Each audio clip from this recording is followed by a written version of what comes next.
ये है लोकसभा और ये है Rajya Sabha. What's the difference? Lok Sabha में 545 एमपीज होते हैं जिन्हें जनता डायरेक्ट वोट करके भेजती है और इसके इलेक्शन हर 5 साल में होते हैं। लेकिन राज्यसभा में 245 मेंबर्स हैं जिन्हें स्टेट के एमएलए इलेक्ट करते हैं और इसके इलेक्शन हर 6 साल में होते हैं। ये है प्रेसिडेंट और ये है prime minister. What's the difference? President को एमपी और एमएलए मिलकर वोट करते हैं और हर लॉ उनके नाम पर पास होता है।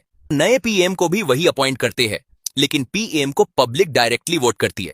रोज के डिसीजंस और गवर्नमेंट चलाने का काम पीएम और उनकी कैबिनेट करती है। ये है एमएलए और ये है MP. What is the difference?